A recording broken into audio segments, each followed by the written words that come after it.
Gen 5 OU is the most broken format in competitive Pokemon history. Only a complete madman would try to detail all of the chaos in Generation 5 OU in a complete timeline. How can you even contain such nonsense? And that's exactly what this video is, folks. I'm going to attempt to do that today. Gen 5 was crazy, and I think the biggest thing that made it crazy were the new hidden abilities given to older Pokemon. For some reason they decided to give Politoed the ability Drizzle, previously only available on the godlike being Kyogre, turning a tiny little frog into the most metagame warping Pokemon in the entire game. Blaziken's new hidden ability Speed Boost was such a significant buff that it became literally more powerful than every legendary on the boxes of the Gen 5 games. I'm not kidding. The Smogon competitive singles community was also utterly unprepared for this massive power spike back when Gen 5 first came out. Smogon and its rule sets were established in Generation 4, where some things got banned from OU, like Garchomp and Salamence, and some rules were put in place, but not too many, nothing too crazy. For the most part, the metagame was pretty balanced. But Gen 5 was an absolute nuclear bomb of brokenness, to the point where it was hard to even know where to begin. And Gen 5 is also a unique old gen where frequent bans are still happening to this day. They still haven't figured this damn metagame out.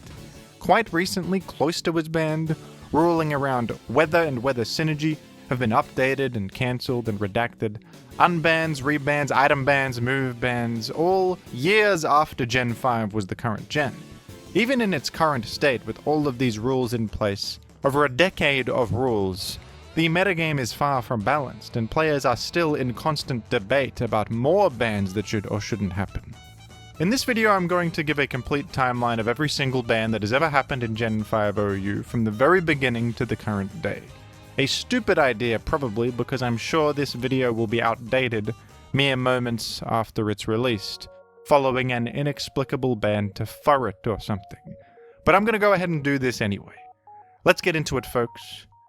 But first, don't forget to use YouTube's new hype feature under this video, or I will put in an executive order to ban the innocent Pokemon Lillipup from all metagame. Thank you. Thank you, by the way, to Smogon user Jukain for putting together this nice article detailing the history of bans in Gen 5 OU while it was current. A very useful resource here. Now, the first step for the Gen 5 metagame in 2010, when it was fresh, was to come up with an initial ban list. And they went with one that is kind of interesting. Obvious, broken stuff was initially banned, like Arceus, Dialga, Giratina, Mewtwo, etc. But they did leave some out. Deoxys was not initially banned, Wobbuffet, who was Ubers in Gen 4 and 3, not banned. Darkrai was not banned, the Lati twins were not initially banned, Shaman Sky was not initially banned. They wanted to test stuff out because this was a new world, a new frontier. Not all the same things that were broken in Gen 4 are going to carry over. That initial ban list was decided on November 7th, 2010. And then the next bans to happen were over a month later on December 30th, 2010. So for a month and a bit, pure chaos in the metagame, huh? Darkrai's allowed, all the Deoxys forms are allowed, plus there's Permanent Weather, there's Swift Swim, there's Sandrush Excadrill, there's Blaziken with Speed Boost. Goodness, was this a crazy metagame for a month. Okay, but then after a month and a bit, on December 30th, 2010, another round of banning took place, and they voted on a bunch of stuff. They voted on a bunch of stuff at once. And this was a suspect test, so the community could take part in this and vote. Some of these here were obvious ones that I'm sure they were pretty sure would be broken, but they were just testing, like Darkrai, the Deoxys, offensive forms, and Shaman Sky. And all of those ended up banned, unsurprisingly, with very high majority support. What's unbelievable is that Shaman Sky had a 100% vote to ban. And there were a lot of votes here. 51 players voted to ban, and none of them were contrarian. They all hated Shaman Sky. And if you've ever played against Shaman Sky, I'm sure you can understand. That guy's an absolute bastard. But to this day, I think this is the most unanimous ban in Smogon history. Well, by definition, it has to be, doesn't it? It's 100%, for goodness sake. But already at this stage in the metagame, some more tumultuous concepts were being tested. Excadrill was tested, and it didn't get banned yet, only 37.2% support, but it's crazy that a month in they're already suspecting Excadrill, who is just like a normal Pokemon in Gen 5, not a legendary or anything. Sandrush Excadrill already incredibly powerful at this time. Sand Rush granting double speed in the sand and turning Excadrill into an absolute monster. They tested Latios, which is a fair thing to test, a previous Uber, and it's legal here without its item Soldew. Soldew is banned at this point. Very low amount of support to ban Latios, only 15%. Shadow Tag, interestingly, was also not banned. Despite the history of Wobbuffet and even Wynaut causing problems in previous Uber's generations. Shadow Tag is an ability that traps the enemy, preventing them from switching out, which has game-breaking potential in competitive singles in many instances. Wobbuffet and Wynaut can get a free KO against almost anything they want thanks to this ability and the lack of counterplay to it. Gothitelle is also a new Pokemon with Shadow Tag that would end up causing problems later on in this generation. But at this point in the metagame, they were wary about banning Shadow Tag just yet, an interesting choice. It's worth noting that Wobbuffet is a bit more manageable now because of Team Preview, which is a significant mechanical change. You can see if they have a Wobbuffet at least on their team. And Encore was nerfed in Gen 5.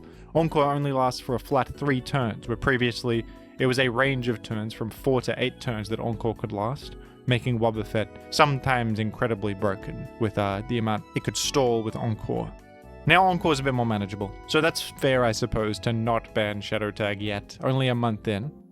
The next bit of tiering action happened on January 27th, late January here, and this was a huge moment, because this is when something called Alderon's proposal was put in place. Alderon, one of the Smogon higher-ups at the time, proposed the idea that perhaps the combination of 2 things should be banned instead of just one of the things. A complex ban. In this case, it was the combination of Drizzle and Swift Swim. Of all the weather speed boosting effects, Swift Swim is the most powerful, because the Swift Swim abusers all happen to be water types, most of them, meaning they have stab damage on their water moves, and the rain is also boosting the power of those water moves. As a result of this, Kingdra and Kabutops were unbelievably powerful, and we know this because even back in Gen 3 and 4 Ubers, where Kyogre exists, Swift Swim Pokemon are used in those formats. Kabutops is one of the best Pokemon in Gen 3 Ubers, that's not a joke. It's the truth, that's how powerful Swift Swim is in the rain. In Gen 4, Kabutops is seen commonly, so is Kingdra, Ludicolo, even Quillfish, for goodness sake.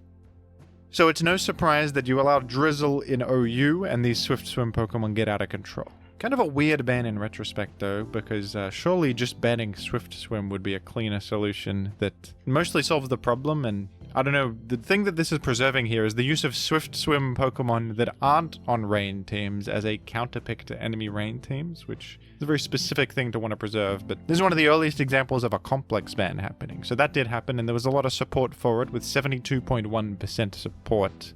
Manaphy was also banned here. Manaphy, unbelievably powerful in the world of Permanent Rain. Already an Uber's ranked Pokemon last gen, but now it has Hydration, the ability, which grants the effect of curing status every single turn in the rain. So it has Rest to fully heal all the way back to max HP, and then it basically has no downside to it because it cures the sleep immediately. So that was insane. Plus it's just a broken Pokemon with Tail Glow, one of the best boosts in the game, plus 3 special attack. Insanely good on rain teams. They also retested Deoxys Neutral for some reason. People were, I guess, mad that they banned Deoxys Neutral, so they voted again whether they keep it banned or not, and surprise, surprise, it got kept banned. Why'd they have to do that? That's crazy. And there was an attempt to ban Excadrill and to ban Latios, with not enough support to ban either of them. Reuniclus was also on the chopping block here, but survived. Reuniclus is a very controversial Pokemon in Gen 5, one of the best new Pokemon in the game that has the ability Magic Guard. An extraordinarily powerful ability granting complete immunity to indirect damage, so it can't be hit by hazards or sand, storm, or status moves, or leech seed, or anything. Dodging half the game, and it has good stats on top of that. And a great move pool with many options like Healing, Calm Mind, Trick Room, great coverage. Very, very powerful Pokemon that even as early as this was problematic. And they're already testing Excadrill again. I think Excadrill was so dominant here. They're testing it again already. The metagame's been out for 5 minutes. Goodness gracious. And the next big problem Pokemon in the metagame was not an incredibly powerful legendary or something with broken weather synergy. It was just Blaziken from Gen 3. Remember Blaziken?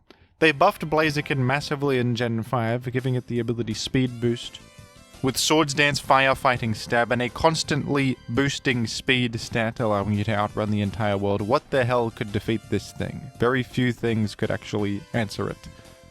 So on March 25th, there was a suspect test for more things, chief among them Blaziken, who had the most unanimous support to be banned. 72.5% of voting players wanted this guy gone, understandably.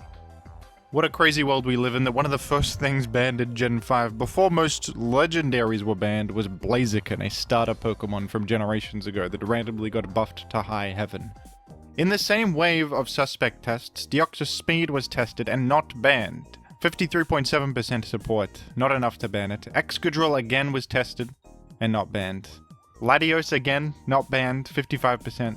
Reuniclus already tested again and not banned. Again.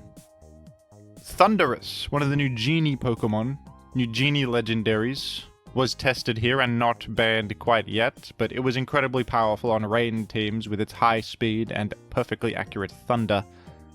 The abilities Drizzle and Drought were also tested, the weather abilities that are clearly defining this metagame more than anything else at this point. Sun and rain teams are everywhere, with Chlorophyll Venusaur already a force to be reckoned with in the metagame, and Politoed and Ninetales are at the center of things. These abilities were not banned though. They still weren't sure what to do with it. Should we ban the weather abilities, or should we ban the synergies with the weather abilities or certain abusers? It was unclear what to actually do about this incredibly powerful new metagame defining mechanic of permanent weather in OU. The only other thing besides Blaziken to be banned in this wave was actually a couple of items, Bright Powder and Lax Incense, the items that grant base evasion. And it's for an interesting reason, because Garchomp was abusing these items. Garchomp had the ability Sandveil, which gives it evasion in the Sandstorm, and when you stack Bright Powder or Lax Incense on top of that, that gives Garchomp a significant amount of base evasion, and you can't even hit the guy half the time. And people were getting peeved off about this, and they decided to ban Bright Powder and Lax Incense, rather than banning Sandveil or Garchomp itself, interestingly. And remember, Garchomp was an Uber last generation, so people weren't sure if it was going to be Uber again this gen or not. At this time, Garchomp was kind of at the head of controversy as well, for being a previously known Uber. So guess who was next on the chopping block in the following wave of suspect tests? It was Garchomp, who was still causing problems with Sandveil. Turns out banning Bright Powder didn't stop Sandveil from being powerful, who knew? A set that was popular at this time on Garchomp was Substitute Swords Dance Sandveil. Substitute allows you to fish for free turns to find misses and boost up with Swords Dance. A truly frightening idea. I mean, Garchomp we know is incredibly powerful without Sandveil, but the fact that this also has evasion on it just makes it so much more difficult to reliably defeat. Garchomp was at the head of controversy here and had the most unanimous support to be banned in this wave. 76.4% voted to ban Garchomp, and it ended up banned at this time, unbelievably. They banned Garchomp for goodness sake. Another Pokemon that ended up banned was Thundurus. In a close one, kind of. Thundurus had 63.8% support to ban it. One of the chief rain abusers in the game. Deoxys Speed still not banned. I feel like the order of events is crazy in Gen 5. The fact that Garchomp and Blaziken are banned before Deoxys Speed. Excadrill still not banned, despite Sandrush Excadrill being a seriously godlike threat in the game. Latios tested again and not banned. Only 35% support for that. And they tested all of the weather abilities except for Snow Warning, Sandstream, Drizzle, and Drought. None of them ended up banned, which is interesting. The sentiment at the time was that I guess people liked how weather was defining the metagame, but they wanted to take action in different ways. Banning Thundurus is a point towards the idea of just banning the most powerful of the threats and keeping weather intact. You can almost see some parallels to Gen 9's debate surrounding Terra and how that was handled, because Terra didn't end up being banned in Gen 9, but because of that, a lot of action had to be taken on Pokemon that could abuse Terra. I suppose it's the same with permanent weather in Gen 5 in a way.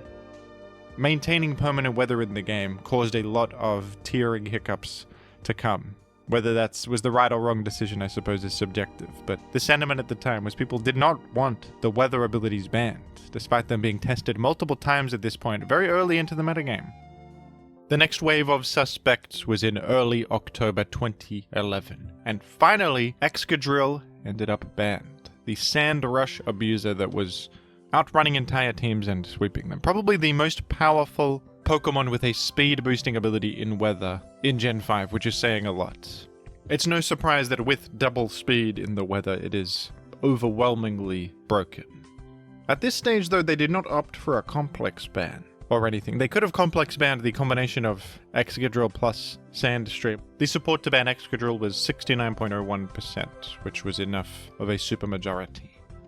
Thundurus also got banned in this slate here, with an even higher percentage of 73.24% ban.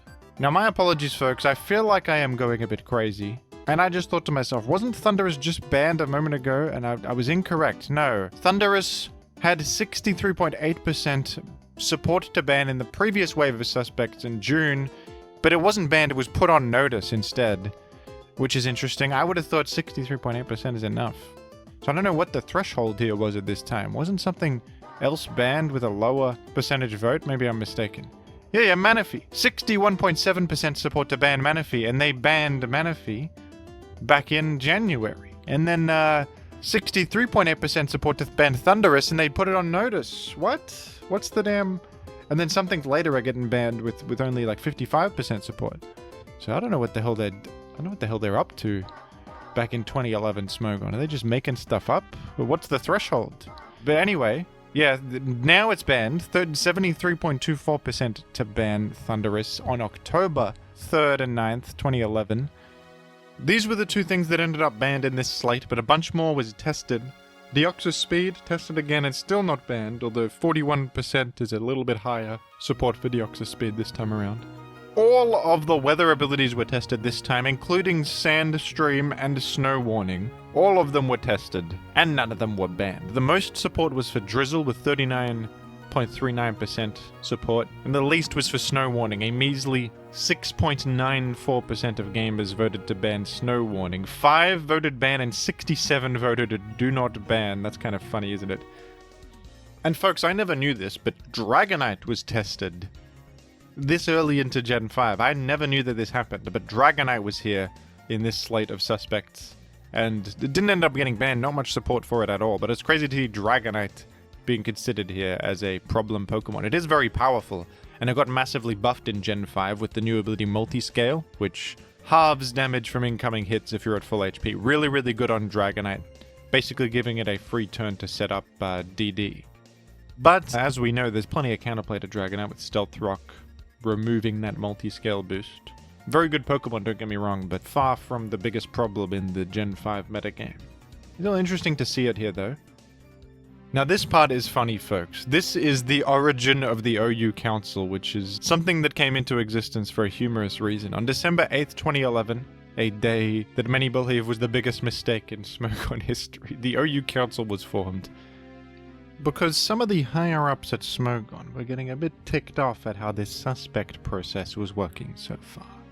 In their eyes, there were things that were clearly broken that just were not getting banned because there wasn't enough community support, like Deoxys Speed, who up until this point has been suspect tested multiple times and the community keeps not wanting to ban it. Even though you can look at this and see that it's clearly broken, in my opinion at least. This is a former Uber, and one of the best Pokemon in Gen 5 Ubers, by the way, with its astronomically high speed stat, fastest thing in the game, incredible coverage, every utility option known to man. This thing being an OU just isn't right. It's a bit crazy that the community kept voting against Deoxys Speed. The community at this time seemed to be, in general, kind of averse to banning things, as evidenced by Excadrill being suspected 4 times in a row and never getting banned until the 4th one. Action had to be taken more decisively and more quickly, they thought, so the Smogon Council was formed and enacted emergency authority to ban Deoxys Speed without consulting the community this time. They said, you guys are stupid. You keep voting against Deoxys Speed getting banned, but look at it. Why are you guys not banning this? We're gonna ban it then. We're gonna step in with emergency powers and ban Deoxys Speed. The idea of a council being able to control events was frightening to some people. Even though most would probably agree with the Deoxys speed ban, does this set a dangerous precedent? Can the council decide to ban Thurret for no reason, because they have authority and don't need to consult the community democratically anymore? Can they just decide that Muck is banned with no reasoning given? I suppose they can, in theory. We're gonna have to just put our faith in this damned council to make the right decisions, and can they? I don't know, but they thought that they were better at making decisions than the community, who kept not voting to ban things that were obviously banned. So I guess that's what happened. And Smogon politics are getting kind of crazy here, aren't they? And it would be a while until the next bit of tiering action, because in June 2012, Pokemon Black and White 2 released, along with them a bunch of new content, like the Therian forms for the genies, which had a significant metagame impact. Kyurem White and Kyurem Black, of course, were added to the game, and Keldeo was added to the game, and I'm sure there's more that I'm forgetting here from Black and White 2. So they just let the metagame be chaotic and let the dust settle for a little bit, I suppose, and on October 12th, 2012, a decision was made to unban Garchomp.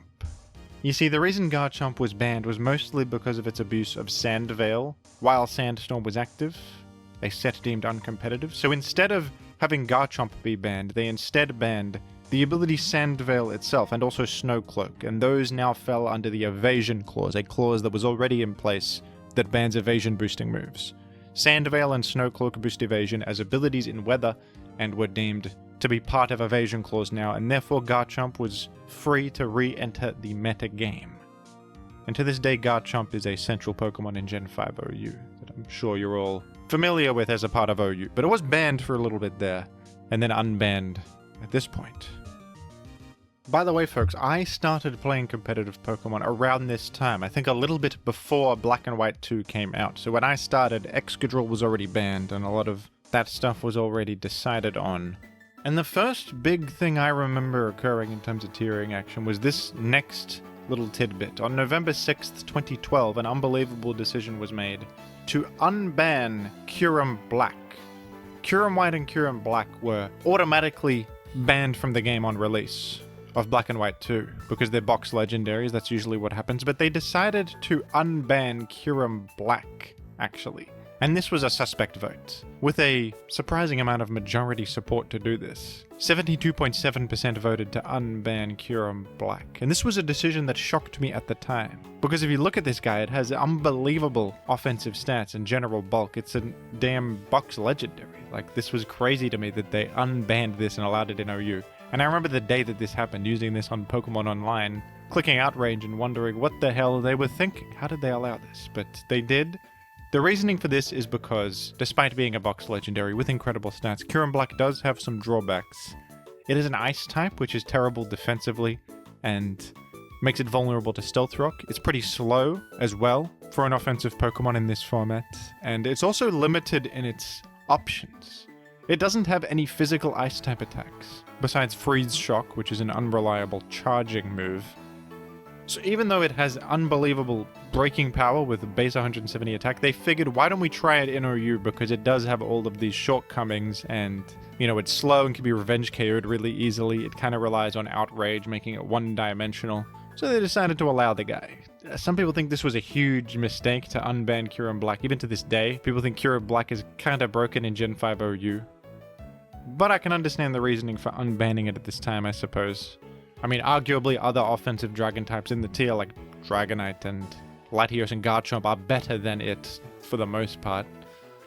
Now, this is another thing I remember. November 30th, 2012, they decided to ban Genesect. I remember the Genesect meta. This guy was crazy. He was added in Black and White too. How could I forget? A new Bug Steel legendary Pokemon with the ability Download, allowing it to gain the perfect offensive stat boost for the situation. If you have a lower defense stat, it will gain attack, and if the enemy has a lower special defense stat, it will gain special attack. This guy has incredible mixed attacking stats, a fantastic defensive typing, and with a Choice Scarf, the dude was impossible to deal with. It got incredible momentum from U-turn, especially with the damn attack boost. It has every coverage option you can imagine. The Pokemon was just too damn powerful. It was allowed for too long, frankly.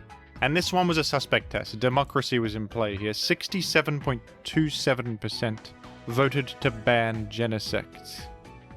The next bit of tiering action in Gen 5 happened quite a while later here, on January 19th, 2013, where, in a suspect vote, Tornadus Therian ended up getting banned. Tornadus Therian was kind of absurdly powerful. It's really fast, has a great special attack, and a perfectly accurate hurricane in the rain, along with the ability Regenerator, which is an incredible ability that heals you for 1/3 of your HP every single time you switch out. And this guy also had a U-turn. I mean, Tornadus Therian is one of the best Pokemon in OU in multiple generations after this, but you can imagine how buffed it is when Permanent Rain exists in the format, to make its hurricane perfectly accurate. The guy was a menace, and there was a pretty overwhelming majority vote to ban it. 71.05% voted. Keldeo was also suspect tested here, a new superstar of the format. Fantastic on rain teams, of course, as a water-type special attacker, but also fantastic because of its new move, Secret Sword, a signature move, that is a special attack that hits the enemy based on their physical defense. The existence of this move kind of completely invalidated Blissey and Chansey, who up to that point were pretty popular special walls, but they declined in usage massively when Keldeo hit the scene, because Keldeo is a special attacker that could just hit them for super effective damage on the defensive side, making their role as a special wall useless. And the strong fighting type stab is generally just great. Especially in a world where Tyranitar is so prevalent, you hit Tyranitar right where it hurts, times 4 weakness to fighting. You're hitting Ferrothorn super effectively for great damage, you're hitting all sorts of steel types, and Keldeo can also use Scald, Calm Mind, Choice Scarf, Choice Specs. It's an unbelievable Pokemon, to this day one of the best in the game. To this day controversial. A lot of people think that not banning it here was a mistake all the way back in 2013. Many think that Keldeo should still be banned for its near-perfect offensive profile and unbelievable metagame dominance, but at this time Keldeo was not banned. They voted against it, and the ripple effects are still being felt today from this decision. Now this one is crazy, folks, I remember this. On February 27th, 2013, Deoxys Defense was banned. Can you believe that this entire time Deoxys Defense was allowed in OU? In Gen 5. And not only that, I hope I'm not misremembering history, but I believe that at a point Deoxys Defense was UU ranked. Like, it wasn't even popular in OU and it fell down, it was just in the UU tier. This guy, do you know what these stats, this one? Deoxys Defense was a UU ranked Pokemon? That certainly doesn't seem right, does it? Deoxys Defense, of course, has unbelievable defensive stats, unbelievable move pool with every option you can imagine. It can actually be kind of an offensive threat with access to Thunder and just fantastic coverage. It's a wall, it has hazards, it has every status move, it has everything you can imagine. It's too good as a defensive Pokemon here. And Deoxys Defense would fall off later in the series, but that is largely because of the buff to knockoff, in turn buffing dark types, and also the nerfing of steel type, making ghost and dark types more prevalent. In Gen 5, offensive Ghost and Dark types were not as common, because Steel still resisted Ghost and Dark at this time, making them less spammable as offensive types. You still did see them sometimes, but Deoxys Defense had a pretty good neutral typing with Psychics still here.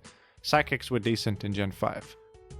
This one was a suspect vote, and surprisingly close, 59.34% support to ban Deoxys Defense, which ultimately resulted in a ban, but it was damn close, wasn't it? Now it says here that Deoxys Defense ran the Tanga Berry. What is the Tanga Berry? What the hell's that? 1 minute. Oh, the Tanga Berry is the type of berry that reduces bug type damage. That makes sense for Volcarona Bug Buzz or U-turn or something. Alright, I've never seen that one used before, to be honest. The Tanga Berry. But that makes sense. And the final ban to occur while Gen 5 was still the active generation was to Landorus Incarnate on July 15th, 2013. Landorus Genie version. And this guy surviving this long is crazy, isn't it? Landorus Incarnate is extraordinarily powerful. It has fantastic offensive stats, 125 attack, 115 special attack, and 101 speed. Plus it has the incredible offensive ability Sheer Force, granting 1.3x power to attacks that have secondary effects, while nullifying those effects. This is a great ability even on Nidoking, who doesn't have good offensive stats, because that 1.3x boost is so significant. The loss of the secondary effect is nothing compared to the damage boost. So you put this on a Pokemon with actual good offensive stats and good speed, and an unbelievably vast move pool, you've got a real demon on your hands. Landorus Incarnate could use Rock Polish to boost its speed, and then threaten just about everything with options like Earth Power, Earthquake, Rock Slide, which gets a sheer force boost. It gets U-Turn to pivot on the few things that do switch in against it. According to this post, Celebi was sometimes used as a switch-in for its ground resistance. But U-Turn destroys Celebi, same deal with Latios and Latias. Apparently the most reliable check to this guy was Gyarados, who can come in and intimidate it. But that's not even that solid when the guy has rock coverage to hit Gyarados super effectively, still doing considerable damage even if it's intimidated. And Gyarados is easily worn down with Stealth Rock as well, since it's Stealth Rock weak, and not the sturdiest thing on the planet.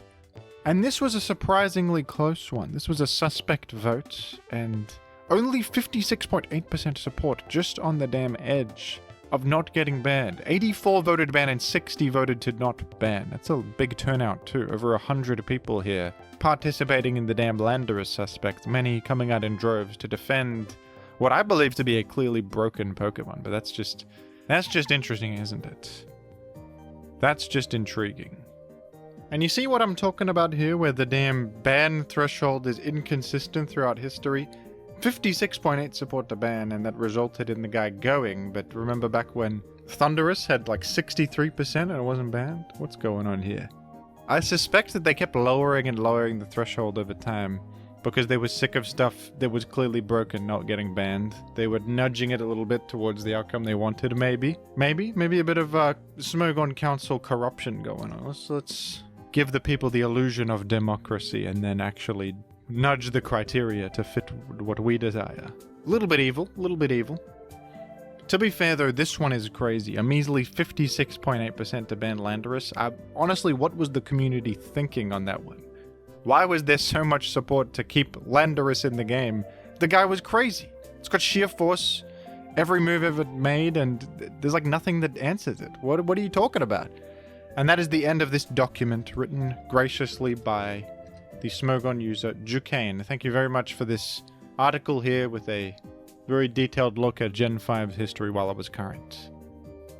But Gen 5 tiering did not end when the generation stopped being current and Gen 6 came out. No. There's been tiering action still to this day in Gen 5, and it was on my shoulders to document all of it. I've made a document here detailing every ban all the way up until 2024 that has happened. I think this is accurate, and I have gotten some people to double check this one. If I've missed anything, my apologies, because Smogon, I love you in some ways, but also, can you keep all this stuff in one place for God's sake? Some of it is in the Gen 5 sub-forum, in the closed part of the sub-forum. Some of it's in the policy review section. Some of it's in, I don't know, Albuquerque, New Mexico. It's all over the place.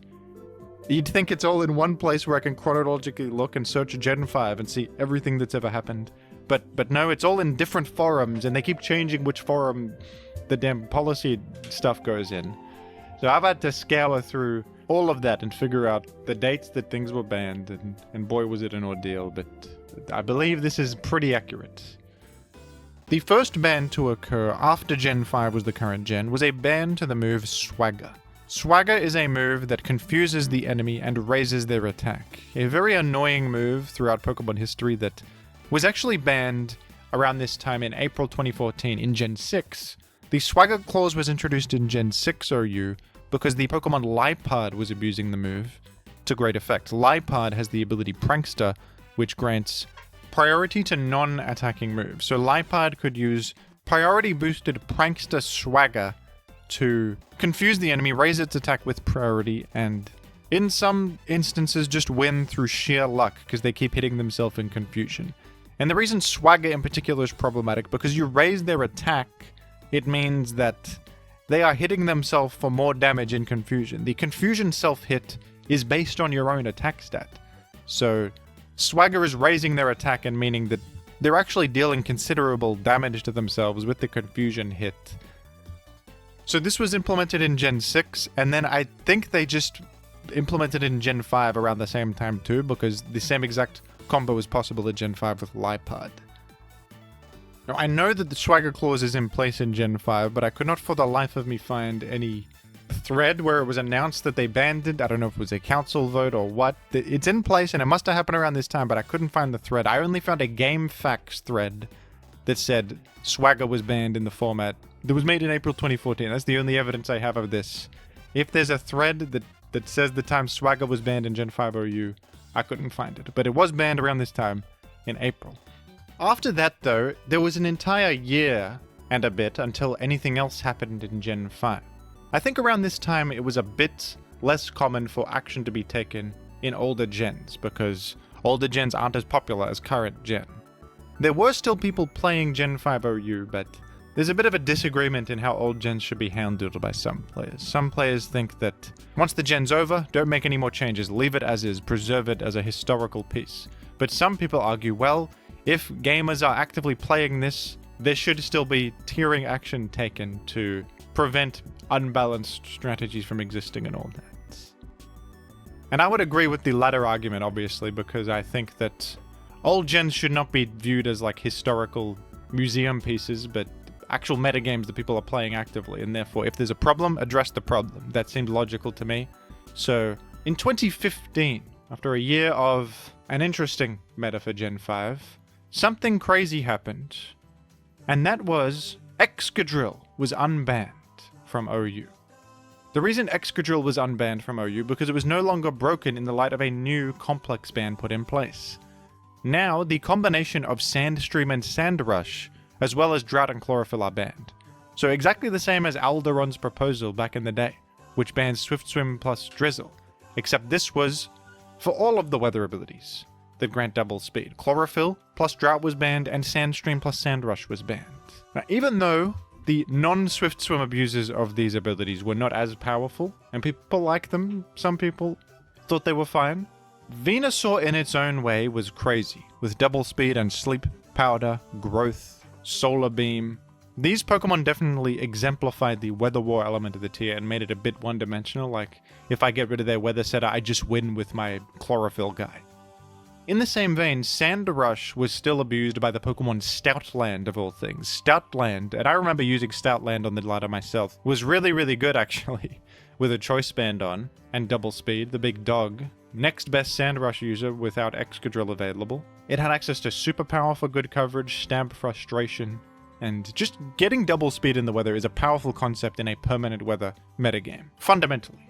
Whether you get stabbed from the corresponding weather or not. It's just really strong to have double speed in weather in a world where there's permanent weather effects. So they decided to ban all of that and unban Excadrill, who now, without being able to use Sandstream, is a legal Pokemon. And a lot of people wanted Excadrill unbanned for a long time actually because it would help as a new Rapid Spinner.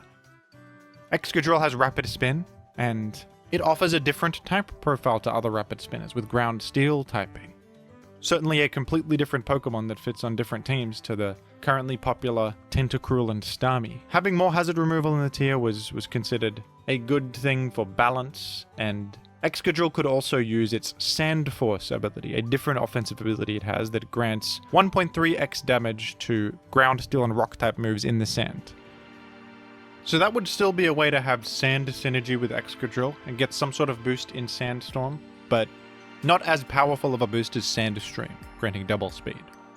This was a huge upheaval of the metagame. Stoutland Sand teams, which are actually really good, no longer existed. Venusaur removed from Sun, and Venusaur was kind of the main reason to run Sun, to be honest. So Sun took a huge hit as a result of this. And the reintroduction of Excadrill to the metagame was huge and completely changed the dynamics around hazards. It's a Stealth Rock and Rapid Spin Pokemon, and a new option on Sand teams too. I think the result of this was Sand kind of getting better by proxy of everything else getting worse, with such a powerful new option on that archetype. But I overall think this was good for the meta, and the introduction of Excadrill back into the tier was important, because more options for hazard removal are needed. And I do think it's a good and healthy Pokemon. It's another Dragon Resist. It is a manageable threat as well. It's manageable without Sandstream. There's nothing broken about it without Sandstream. The time gap between this move and the next bit of tiering action was significant. Nothing happened in Gen 5 OU for 3 years, which is Kind of crazy, because it's not as if the metagame was without its problems. I think there just wasn't enough interest or support to do much about it. Until 2018, when there were mounting concerns regarding the Pokemon Dugtrio. I believe this was around the time when Arena Trap was causing problems in current Gen OU, which was now Gen 7, where Dugtrio got a stat boost to its attack and had Z moves. And these buffs to Dugtrio put a lot of spotlight on it, and people started using it way more and realizing, wait a second, trapping things is really powerful. When has that ever been the case? What? Trapping things is really good? Yes, even though Dugtrio has Arena Trap, which is a more limited trapping ability that only traps things that are grounded, so flying type Pokemon and levitating Pokemon are not trapped. It's still really, really powerful to be able to prevent things from switching and eliminate them pretty consistently, especially with the support of pivoting moves and Z moves in a higher attack stat to one-hit KO more things than ever. That's a whole debacle, but basically people started to explore the idea of Arena Trap Dugtrio more in earlier gens too and realized, wait a second, even though Dugtrio is less powerful here, the fundamental idea of trapping enemies is incredibly powerful and can be optimized to the point where you can make near-perfect teams. I believe that the rise of, in particular, Dugtrio's Sun was the big breakthrough. Dugtrio could be used on Sun teams to eliminate enemy weather setters, Tyranitar and Politoed. Politoed's a bit harder to get rid of, but Tyranitar is easy to get rid of with Dugtrio because it's weak to Earthquake. Once you get rid of their weather Pokemon, you are free to set Sun on the field and benefit from your own Sun for the remainder of the game, and you can abuse the incredibly powerful Moonlight Cresselia. Cresselia in the Sun is very strong because Moonlight heals 75% HP in the Sun. This team was very consistent at beating other weather strategies and getting its own weather up and abusing that weather to the fullest. And Dugtrio in general could trap more than just enemy weather setters. Anything weak to ground was all of a sudden painted with a target on its back. And this Dugtrio Sun team was very stally, very defensive. It created a metagame that was a bit too solved almost. Like, Dugtrio enabled this strategy so consistently that the whole metagame revolved around it just getting these Dugtrio traps off as reliably as possible, and then once you get that, you can't really lose from there. It was a type of gameplay that people didn't like, and so Dugtrio ended up being banned in Gen 5 OU. But this was actually a big mistake. This did not cut to the heart of the issue here, because with Dugtrio banned, people simply went to the next best thing. Diglett. Yes, I'm serious. Diglett was used here as mini Dugtrio. Even though it's far worse, not fully evolved even, it still has Arena Trap, and that's all you need, really. Because with Arena Trap and an okay enough attack stat, it could still trap and eliminate things reliably enough and enable the powerful Cresselia Sun team. In the same way, just slightly worse. And even slightly worse is still powerful. Folks, even Trapinch was being used here. Trapinch has Arena Trap as well, and could also trap things and get rid of them pretty consistently. So on September 28th, 2018, quite a while later, they unbanned Dugtrio and instead banned the ability Arena Trap from Gen 5 OU. That was the truly broken part, because anything with Arena Trap could be used to enable the same exact strategy. And this is a ban that is pretty universal in most Smogon tiers. Even to this day in Gen 9, Arena Trap is a banned ability. The next ban to occur in Gen 5 was the following year, June 24th, 2019, when the ability Shadow Tag was banned. Many thought it was inconsistent that they banned Arena Trap for its ability to prevent switches and reliably enable powerful stall teams, but not enact the same logic towards Shadow Tag. Even though Dugtrio is a more powerful trapper with high attack and Earthquake and such, Shadow Tag Pokemon are still able to trap enemies and nail down and eliminate certain things. Chief among them was Gothitelle with Shadow Tag, who had a lot of tools to eliminate enemies. With Trick, it could give the enemy a choice item, forcing them to only use a single move and be locked into that move. From there, it was actually kind of easy to PP stall the enemy, as they sit there and click their one move until it runs out and then struggle themselves to death. While doing so, Gothitelle can also Calm Mind boost up and rest to heal itself. And Gothitelle could eliminate quite a lot of Pokemon this way, I mean, anything passive, anything without moves to threaten Gothitelle was just tricked and set up on. And then after that Pokemon's eliminated, you got to deal with a damn max boosted Gothitelle, which sometimes carried Grass Knot to hit an incoming Tyranitar trying to get the Crunch KO. Often you could still get rid of the Gothitelle after this, but it could even get extra credit and eliminate more Pokemon. And as they're coming in, they're getting trapped themselves, so you better switch something in that can just get rid of Gothitelle or you're finished. In some ways, I think Gothitelle was even better than Dugtrio, to be completely honest. Wobbuffet was also in the game, and Wobbuffet was not as good as Gothitelle, with more limited options. It had Encore, which is now nerfed to only last for 3 turns, Counter and Mirror Coat to reflect damage back, Safeguard to shield team from status and enable free switch-ins, and it had Destiny Bond to get one last trade in the books.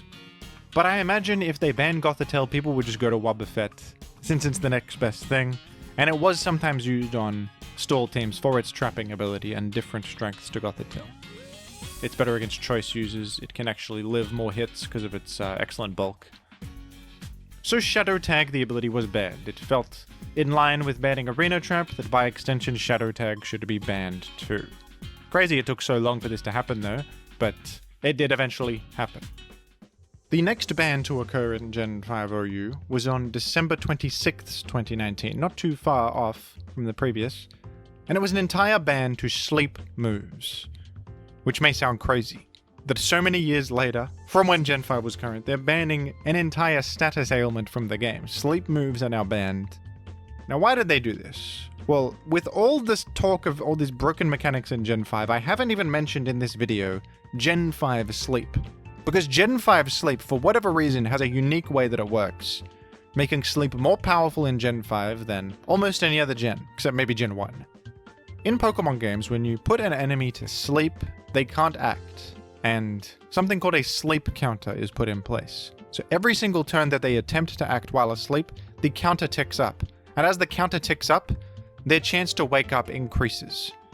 So you can sit there and try to wake up and then switch out and back in, and you will have a very high chance to wake up if you've attempted to wake up a lot of times and ticked up that sleep counter. For whatever reason though, in Gen 5 specifically, when you put an enemy Pokemon to sleep and they switch out, the sleep counter is reset to 0. Usually the way you wake up in Pokemon is you try to tick down that sleep counter whenever you have free turns, and then you gotta switch out eventually, come back in, and then wake up. But in Gen 5, the sleep counter resets every single time. So when you put something to sleep in Gen 5, it is actually extraordinarily unlikely for it to ever wake up again, because the main way to wake up, which is ticking down the sleep counter, sucks since your sleep counter just resets to 0 as soon as you switch out. I don't know why they made this change in Gen 5 specifically, and they took it back in the very next gen. In Gen 6, sleep works normally again, and the sleep counter remains in place even if you switch out, but in Gen 5, sleep was very broken, and for this reason you needed a dedicated sleep switch-in on every team. It's like Gen 1 stuff. You needed something probably with sleep talk, or something that just doesn't mind being asleep and inactive, on every single team because of how powerful sleep was. Usually the most common one was Latios with sleep talk. So not only are you putting things to sleep definitively, but we have to deal with sleep talk Latios, who is clicking a random move every single time it clicks sleep talk, adding more variance to the game where you could get nailed by a surf in the perfect circumstance or get Draco Meteored. Just not a fun mechanic to be in the game, and this has been in the game since the very beginning. It's just such a broken generation that where do you even begin taking action on things? So for years and years, sleep has existed in this state, and only now in 2019 was it officially banned. Sleep moves are now illegal. The next ban to occur was years later in Gen 5. On October 7th, 2021, the move Assist was unanimously banned from Generation 5 OU. And this ban was because of that damn Liepard again. A Pokemon that has broken the game many times over, in ways indescribable. This time it was because of the move Assist, a status move that randomly uses a teammate's move. And you could set up a team so that the move called by Assist was Roar. Roar is a move that usually has negative priority for balance reasons, because if you could roar with speed, you would be able to infinitely force the enemy to switch and never interact with you, and therefore slowly die to hazard chip damage if hazards are up. This is exactly what Liepard was able to do with Prankster and Assist. Assist has priority on it, and because you call Roar from Assist, You bypass the usual negative priority on the move, and you could just sit there and rack up spikes or stealth rock chip damage infinitely until the enemy dies, and they can't interact with you at all unless they have a move with higher priority like extreme speed. An extraordinarily stupid strategy that was banned in an instant. Not too long after, in January 15th, 2022, the move Baton Pass was banned from Generation 5 OU. Baton Pass is one of the most game-breaking moves in Pokemon history, a move that switches you out and passes on boosts to the next guy you switch in. This could create absurd chains of boosts, resulting in one very powerful Pokemon at the end of it sweeping teams. And in Gen 5, very much the same could happen. Hyper-offense teams with offensive boosts, Baton Pass, and Light Screen and Reflect were being abused around this time to pretty consistent success, resulting in more attention around the topic as Baton Pass teams got more optimized around this time. And the decision was made to just ban the move outright from the format. This ended up having some unfortunate collateral damage though, for a very specific reason actually. You see, in Gen 5, Baton Pass was sometimes used just as a pivoting option, not to pass boosts. In some cases instead of the move U-turn. The reason for this is because if you U-turn against a Pokemon that uses Pursuit, they will still attack you as you switch out. U-turn does not avoid Pursuit. Same with Volt Switch. This was later changed in future games, but in Gen 5 that's how it works. So for that reason, Celebi would often use Baton Pass as a pivoting move. Even though it's a bit worse because it doesn't deal damage, it's better in the sense that you can switch out and not be in danger of getting hit by Tyranitar's Pursuit. And it's really nice to be a Psychic type that can escape from Pursuit. That's really crucial. But with the ban of Baton Pass, this option on Celebi was lost, and other Pokemon that use Baton Pass as a pivoting move to switch out and avoid Pursuit also lost that option. And also some Pokemon just don't get U-turn. Baton Pass is their only pivoting move. So, for that reason, a complex ban was put in place. Instead of outright banning Baton Pass, you were not allowed to use Baton Pass alongside any move, item, or ability that can raise stats. So you just can't use Baton Pass with something that boosts stats. This is referred to as dry passing, just Baton Passing purely for the pivoting effect and nothing else. Now technically you can actually Baton Pass some non-boost effects now, like Substitute, but that's not a very commonly seen strategy anyway. And it's viewed as fine in the community. I think this was a good change that restored some options that were important for the metagame, and brought Celebi back into the conversation. Now forgive me folks, I've done things a bit out of order here. There was a ban that happened before this dry pass unban. I just wanted to talk about those two things in order because they're linked and are relevant to one another. But on July 10th, 2022, the gem items were banned from OU. And this was an interesting suspect test that happened, because this was one where multiple outcomes could have occurred. Gems were problematic in Gen 5, and they always have been, to be honest. There are new items in Gen 5 that, by the way, I've not even mentioned in this video yet, but they're one of the really broken things in Gen 5. Gems are consumable items that correspond to a type, like the Ice Gem, Rock Gem, etc. And what they'll do is, if you use a move of that type, they will boost the damage of that type once by 1.5x and then be consumed. They're kind of like Z moves in a beta state, but they're actually stronger than Z moves because there is no restriction on how many you can use per team. You could run 6 gems on all 6 of your Pokemon, and that would be perfectly legal. Whereas Z moves, you can only use 1 Z move per game. Another thing that makes gems really powerful is the fact that if you protect and they use a move, it doesn't consume the gem. Whereas the Z move will get consumed. It does a bit of damage through protect, but it's more than worth it to expunge their Z move from the game in that interaction. Protecting against a gem boosted move doesn't prevent it though. And what gems allowed was that they allowed, much like Z moves did, boost sweepers to be able to completely bypass whatever check they wanted. Cloyster was the chief abuser of gems. With its Shell Smash set, you just run the right gem and you beat something that was supposed to check you, and the enemy can't really predict which gem you have because they're all equally good. The Ice Gem just boosts the power of Icicle Spear by 1.5x, and this boosts the damage of Icicle Spear so much that you can almost one-hit KO Keldeo, for goodness sake. Keldeo is usually a really strong switch into Cloyster in response to it, because it resists both Ice and Rock. Its other coverage is Rock Blast. But just after a bit of Spikes or Stealth Rock chip, Icicle Spear with an Ice Gem boost just one-shots Keldeo. And you just one-shot like Reuniclus or most defensive walls that try to live a hit neutrally will just die now. Rock Blast can also be boosted by the Rock Gem, and that allows Cloyster to one-hit KO Tentacruel, Politoed, all these water types that try to, live Icicle Spear from resisting it, or, take Rock Blast because it's not stab boosted and they can stomach one and then strike back. But now, no, you can't. The Rock Gem boosts it to the point where it KOs.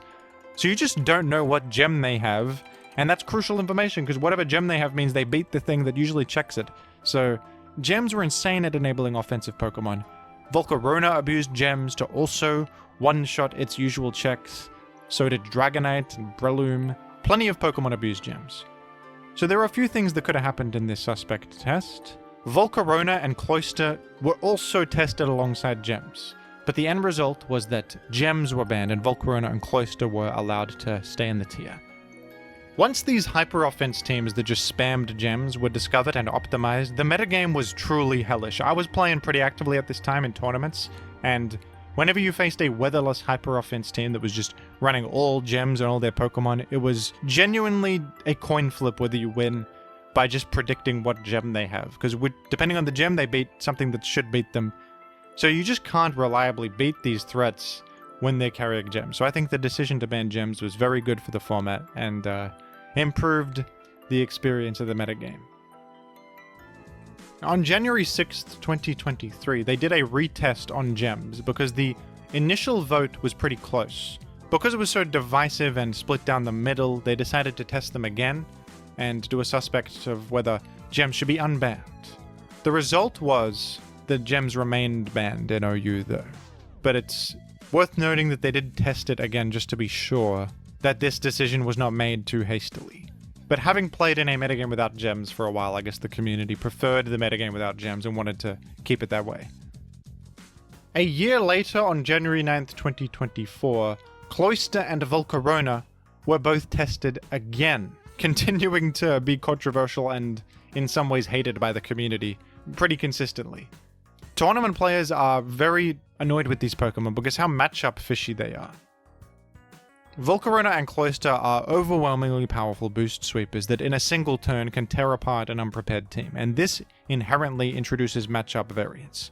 Gen 5 is a metagame where it's infamously very difficult to cover everything, because there are so many powerful threats in the format that having a balanced team that has a switch in for every threat is kind of impossible, especially when some of the offensive threats here can boost out of control in just 1 or 2 turns and immediately threaten everything with their coverage. I mean, Volcarona is a controversial Pokemon all throughout history. In many formats, it's banned in Gen 9 infamously. And in Gen 5, Volcarona and Cloyster, even without gems, are still frustrating to deal with on hyper-offense teams, because their counterplay feels finicky, and the matchup variance they introduced makes the tier feel less consistent and grounded.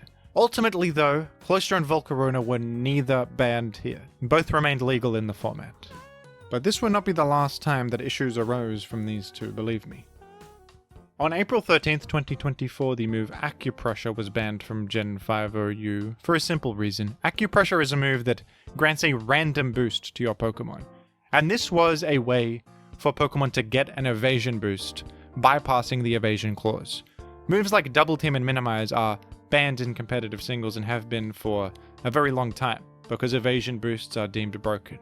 Acupressure was able to grant evasion boosts, so it was banned and it fell under the evasion clause. Pretty simple one there. On May 7th, 2024, guess what happened? Cloyster came back at the forefront of controversy yet again. Cloyster teams were getting further optimized in tournaments and players were continuing to be frustrated with the clam. So action was needed to be taken, the players were clamoring for it in many ways. And this time, there was enough support to ban the thing, 67.7% majority, resulting in a ban to Cloyster. This was pretty recent, only May 7th, 2024 did this happen. And I gotta say, I have always hated Cloyster in Gen 5. A frustrating Pokemon because of how quickly it can just end a game, and also because it uses multi-hit moves, so even Substitute or Focus Sash or Sturdy or Multiscale will not stop you from Cloyster ending your career. That just made it feel even more consistent at ending games, which I never loved. Shell Smash is such a fundamentally powerful move too. Truly crazy move right there. Another one of Gen 5's insane new move additions to the game.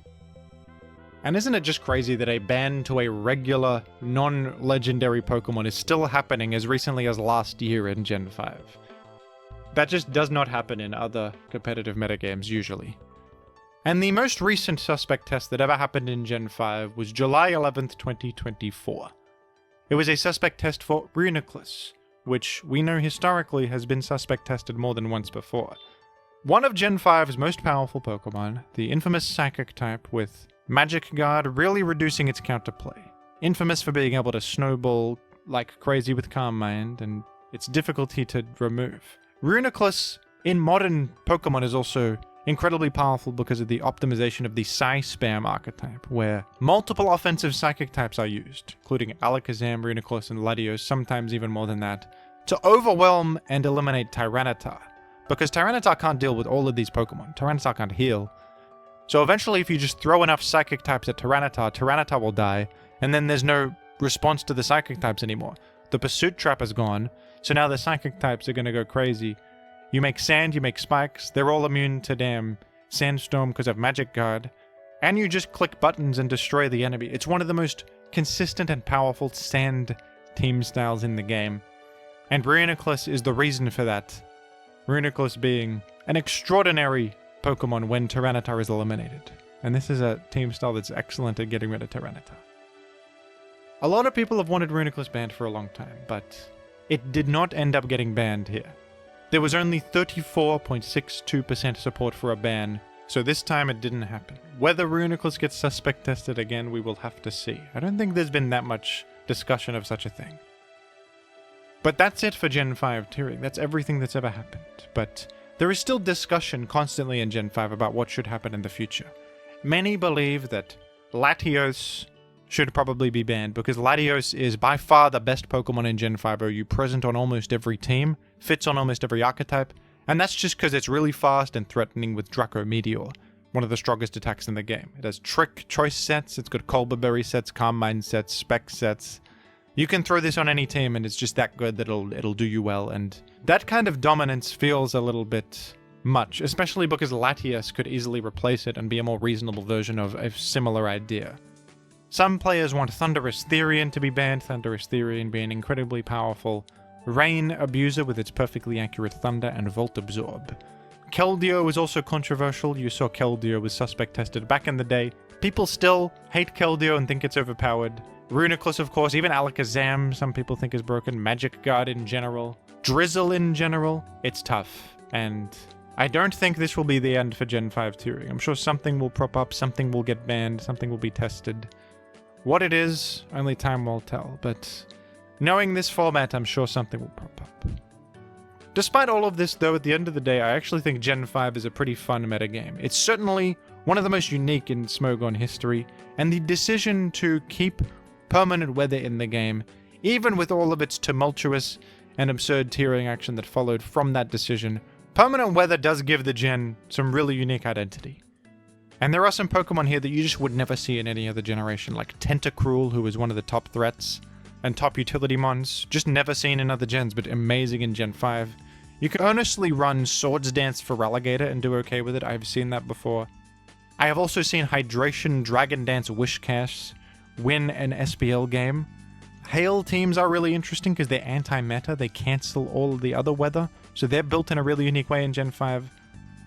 I think it is a super interesting gen for team building, and even though it's had a tumultuous history and pure chaos in its tiering, and so many rule set changes that to this day are still happening, I do like the format, to be honest. I think it's fun, and a truly unique experience, even though I've had my frustrations with it over the years, especially in the height of Hyper Offense Gems meta. That was truly terrible.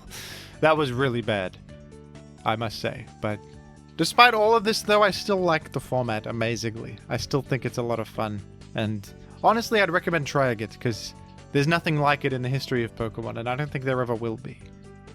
What do you think, folks? Do you think that Gen 5 is a good or bad meta? What are your thoughts on all these crazy decisions that were made throughout its history? Let me know down below in the comments, and thank you for watching.